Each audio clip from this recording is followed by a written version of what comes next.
Hello दोस्तों, मेरा नाम अशोक खान एक बार फिर आपके सामने हाजिर हूँ। आपके लिए लेकर आया हूँ खाड़ी देशों के मुताल्लिक लेटेस्ट खबरें। यानी अगर आप भी किसी गल्फ कंट्रीज़ में काम करते हो तो हमारे इस चैनल को सब्सक्राइब कर लीजिए ताकि आने वाली हर वीडियो आपको मिलती रहे। आप भी इन कंट्रीज़ में काम कर रहे हैं तो आपके लिए मेरी वीडियो काफ़ी हेल्पफुल होने वाली है। तो सबसे पहले हम नज़र करेंगे सऊदी अरब की लेटेस्ट खबरों पर। तो चलिए अपनी स्क्रीन पर। सऊदी अरब में नया नियम फूड डिलीवरी कर्मचारियों को हेल्थ सर्टिफिकेट अनिवार्य हो गया है। हेल्थ सर्टिफिकेट की अनिवार्यता सऊदी अरब में आज 1 जुलाई 2025 से नया नियम लागू होगा। जो लोग फूड डिलीवरी का काम करते हैं उन्हें हेल्थ सर्टिफिकेट लेना जरूरी होगा। सऊदी मंत्री अली अल तमीमी ने बताया कि यह नियम सभी डिलीवरी कर्मचारियों पर लागू होगा।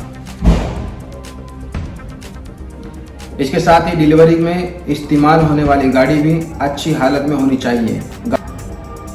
नियमित जांच और रख रखाव जरूरी होगा। सरकार का कहना है कि इससे फूड डिलीवरी सेवा सुरक्षित और बेहतर होगी।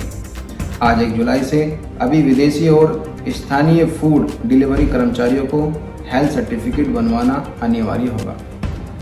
उसके बाद में हम बात करेंगे जो लोग सऊदी अरब के अंदर किराएनामे पे यानी कि रेंट पर रह रहे हैं उनके लिए बहुत राहत की बड़ी खुशी की खबर है।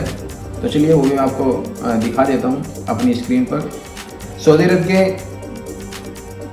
क्राउन प्रिंस ने मकान मालिक और किराएदार के बीच संबंधों को विनियमित करने के लिए नए नियमों पर केंद्रीय एक अध्ययन के लिए समस्या सीमा विस्तार को मंजूरी दे दी है।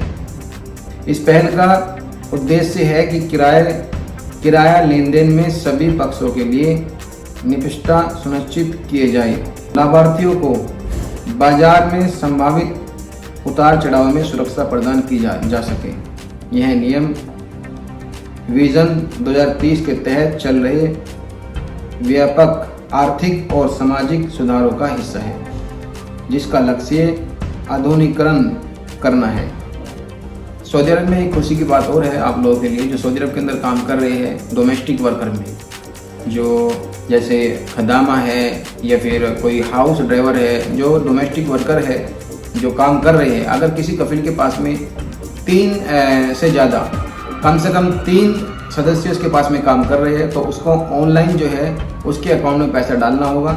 अगर वो कैश उसको पेमेंट करता है, अपने वर्कर को एम्प्लॉयड को कैश पेमेंट देता है तो उसकी मान्यता नहीं होगी। गवर्नमेंट की निगाहों में उसने पैसा नहीं दिया है उसको दोबारा पैसा देना होगा, ठीक है, अगर वो ऑनलाइन पेमेंट नहीं करता है। तो अभी किसी भी कफिल को जो है ऑनलाइन पेमेंट करना होगा। शर्त यह उसके पास में कम से कम 3 वर्कर होने चाहिए।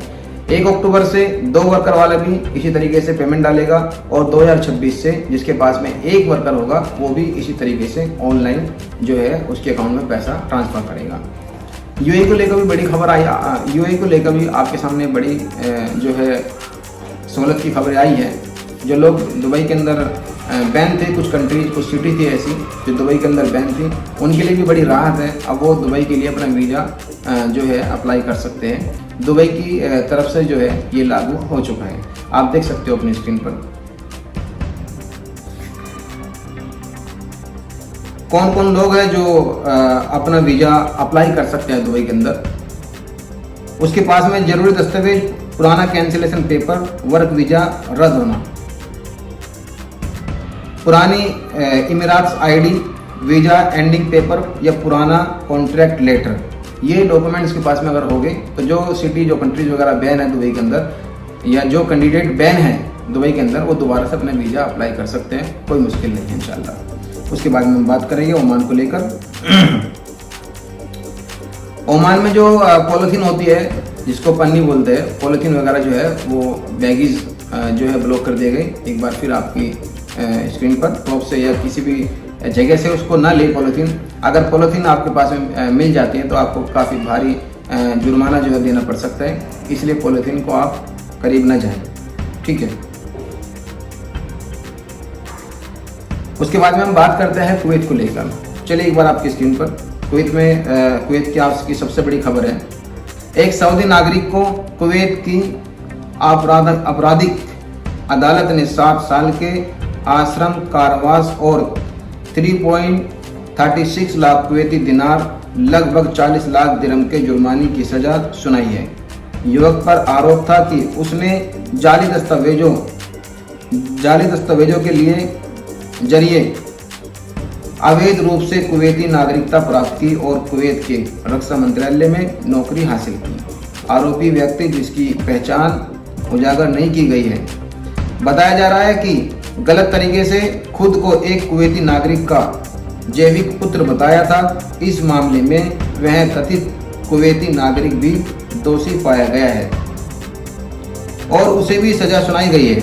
इस धोखाधड़ी के माध्यम से आरोपी ने कुवैती नागरिकता प्राप्त की और बाद में रक्षा मंत्रालय में सार्जेंट के पद पर हासिल कर ली। अदालत ने इस कृत्य को विश्वास और राष्ट्रीय अखंडता का गंभीर उल्लंघन बताया है।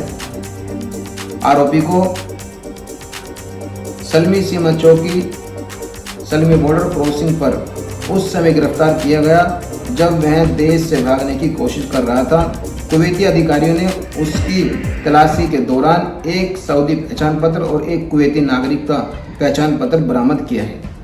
उसके साथ ही हम बात करेंगे जो लोग कुवैत के अंदर काम कर रहे हैं डोमेस्टिक, उन्हीं को सिर्फ एग्जिट पेपर लेना होगा। एग्जिट पेपर लेने की जो स्थिति है वो जाने से 7 दिन पहले तक आप जो है एग्जिट पेपर ऑनलाइन अप्लाई कर सकते हो। एक दिन पहले भी अप्लाई कर सकते हो, यानी कि नेक्स्ट डे अगर आपका टिकट है तो आज के दिन आप एग्जिट पेपर अप्लाई कर सकते हो। उसके साथ ही हम बात करते हैं जो एग्जिट परमिट है, अब वो आपको इंग्लिश में भी प्राप्त हो सकता है ईमेल पर। ठीक है, ये आपकी स्क्रीन पर कुवैत एग्जिट परमिट अपडेट अब इंग्लिश में भी मिलेगा। एग्जिट परमिट प्राइवेट सेक्टर में काम करने वाले कर्मचारियों को एग्जिट परमिट लेना जरूरी है। इसमें कंपनियों, दुकानों और निजी स्थानों के काम करने वाले लोग शामिल हैं। खादिम वीजा पर काम करने वाले लोगों को एग्जिट परमिट की जरूरत नहीं है, जो पहले की तरह आसानी से छुट्टी पर जा सकते हैं। तो आज के लिए इतना ही था। उम्मीद करता हूँ वीडियो आपको काफी पसंद आया होगा। अगर वीडियो आपको पसंद आया तो मेरे वीडियो को लाइक करें, शेयर करें। तो चलिए आज के लिए इतना ही था, मिलते हैं वीडियो में। आज के लिए अल्लाह हाफिज़।